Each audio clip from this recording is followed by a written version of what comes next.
काही दिवस राहिले आहेत। सोमवारी 22 जानेवारी रोजी यावेळेस इतिहासात नोंद केली जाणार आहे, कारण की हा दिवस जेव्हा येईल त्यावेळेस अयोध्येतील श्रीराम मंदिर खुलं होणार आहे आणि सोबतच प्राणप्रतिष्ठा सोहळा संपन्न होणार आहे। पंतप्रधान नरेंद्र मोदी यांच्या हस्ते आणि त्याच पार्श्वभूमीवर आमदार आशिष शेलार यांच्या संकल्पनेतून दादरमधील शिवाजी पार्क या ठिकाणी श्रीराम आणि अयोध्येतील श्रीराम मंदिराचं LED प्रतिकृती साकारण्यात आली आहे।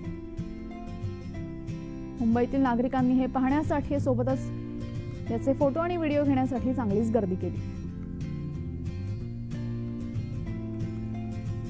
याच संदर्भात आढावा घेतलेला आहे आमच्या प्रतिनिधींनी, पाहूयात।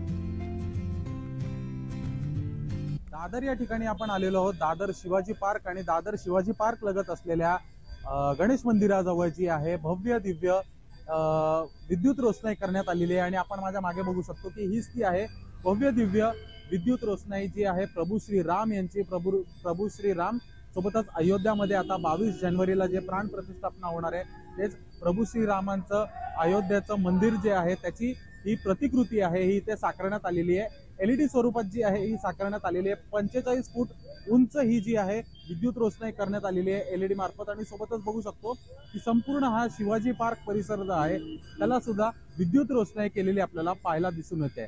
ही विद्युत रोषणाई पाहायला आणि सोबतच ही 45 फूट उंच प्रतिकृती राम मंदिराची आणि सोबतच अयोध्येतील श्रीराम यांचं जे प्राण प्रतिष्ठापना सोहळा होणार आहे ते पाहायला मुंबईकरांनी आणि सोबतच दादरकरांनी एकच गर्दी केलेली आपल्याला पाहायला मिळत आहे। इथे जे नागरिक आहेत ते सेल्फी काढत आहेत, फोटो सुद्धा काढत आहेत आणि ही जी प्रतिकृती आहे याची संकल्पना जी आहे मुंबईचे भाजपचे आमदार ॲडव्होकेट आशिष शेलार यांच्याकडनं करण्यात आली होती आणि मुंबईकरांनी जी आहे संध्याकाळच्या वेळेमध्ये इथे यायला पसंती दिली आहे। सोबतच फोटो काढायला, सेल्फी घ्यायला जे आहे इथे नागरिक उपस्थित होत आहे।